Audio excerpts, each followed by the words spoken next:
आता पाहूया दिवसभरातल्या टॉप 9 मोठ्या राजकीय बातम्या। भारत पाकिस्तान T20 सामना रद्द करण्यासंदर्भातल्या याचिकेवर सुनावणी घेण्यास सुप्रीम कोर्टाचा नकार। सामना होऊ द्या, आम्ही तो थांबवणार नाही, सुप्रीम कोर्टाचे निर्देश। नेपाळच्या मुद्द्यावर अभिनेते किरण माने यांचा भाजपवर निशाणा। किरण मानेंच्या पोस्टनंतर नाशिकमध्ये भाजप आक्रमक। किरण मानेंविरोधात अभाविपकडून नाशिकमध्ये तक्रार।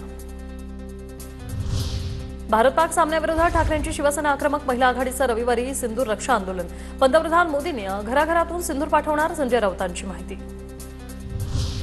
लोकसभा निवडणुकीवेळी तुमच्या मिरवणुकीत पाकिस्तानचे झेंडे झळकले तेव्हा कुठे गेलं होतं देशप्रेम? राऊतांनी माझा जावेद माझी बिर्याणी अभियान राबवावी, भाजपच्या नवनाथ बन यांची जोरदार टीका। संजय राऊत, माझं कुंकू माझा देश अभियान राबवण्याचा तुम्हाला अधिकार नाही, माझा जावेद माझी बिर्याणी अशा पद्धतीचं अभियान संजय राऊत आणि उभाटा गटानं राबवलं पाहिजे। ठाकरेंच्या पक्षाचं ऑपरेशन सिंदूरवरील आंदोलन हास्यास्पद असल्याची बावनकुळेंची टीका। तर ठाकरेंचं आंदोलन ऑपरेशन सिंदूरवर शंका उपस्थित करणार असल्याचंही केलं वक्तव्य।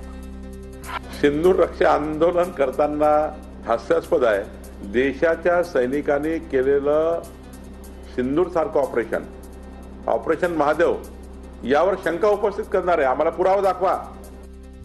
पहलगाममधील पीडितांच्या दुःखाचा विचार करावा। रक्त आणि पाणी एकत्र वाहू शकत नाही असं केंद्र सरकार सांगत होतं, मग क्रिकेट कसं एकत्र खेळू शकता? भारत पाक सामन्यावरून सुप्रिया सुळे यांचा सवाल। एकीकडे तुम्ही पाणी सोडणार नाही म्हणता आणि दुसरीकडे क्रिकेट खेळायला हो म्हणता। Blood and water will not flow together, मग how will cricket play together? Rohit Pawar रोज उठून कापूस फोडण्याची गोष्ट काय सांगता? विषयाबद्दल गंभीर असाल तर सभागृहात या उत्तर देतो। चंद्रशेखर बावनकुळेंकडून रोहित पवार यांना सल्ला। नाशिकमध्ये उद्या ठाकरेंची शिवसेना आणि मनसेचा संयुक्त निषेध मोर्चा। भ्रष्टाचार मुक्त आणि भयमुक्त नाशिकसाठी या मोर्चाचं आयोजन। लाडक्या बहिणींच्या खात्यात ऑगस्ट महिन्याचा हप्ता आजपासून जमा, मंत्री आदिती तटकरे यांची माहिती।